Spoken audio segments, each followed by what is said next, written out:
शब्दकोशाचा तू अभ्यास कसा केलास? हातात तर मिळालं, काय केलंस? जेव्हा मी बघितलं बारकाईने की म्हणजे त्यावेळी काय व्हायचं की शब्दकोश असं आपण रिअल टाईममध्ये वापरू शकत नाही, मोबाईलवर नव्हतं की आता काय चाललंय तर लगेच बघूयात. तर मी फळ्यावर देणारी जी शब्द होती येणारी किंवा प्रोफेसर जे बोलायचे ते सर्व शब्दांची मी नोंद करून घ्यायचो वहीमध्ये. आणि मग खोलीवरती आलो आपण हॉस्टेलला की त्या शब्दांचे अर्थ बघायचे, चाळायचे आणि मग कळायचं की अच्छा असं काहीतरी शिकवलं जात आहे. ओके. हां. पण मला खूप त्याच्यात आनंद वाटायला लागला आणि एक मजा वाटायला लागली की आपल्याला एक शब्द कळतो म्हणून आपल्याला तो विषय हळूहळू उलगडत जातो. हां. आणि मी ही प्रॅक्टिस वर्षभर केली अगदी प्रामाणिकपणे आणि माझी हळूहळू प्रगती व्हायला लागली. बरं. त्यात असं झालं वर्षाच्या शेवटी जेव्हा निकाल लागला हं. कळालं की खूप मोजकीच मुलं म्हणजे एक 4-1 मुलं सगळ्या विषयामध्ये पास झालेली.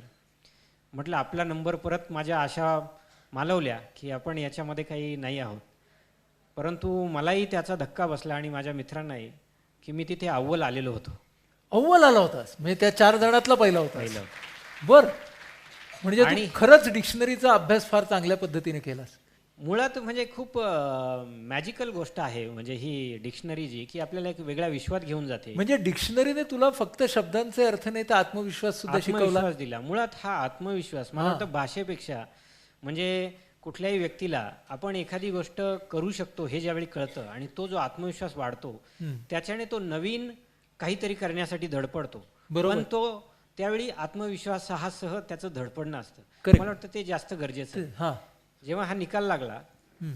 तर मला आनंद वाटला हं. की आणि त्याच क्षणी मला कळालं हं. की आपल्याला हे जे यश मिळालंय आज हं. हे फक्त एका गोष्टीला मित्र केल्यामुळे मिळालं आणि तो म्हणजे शब्दकोश. शब्दकोश. आणि त्या दिवशी ठरवलं की आयुष्यामध्ये या मित्राची मैत्री कधीच सोडायची नाही. वाह.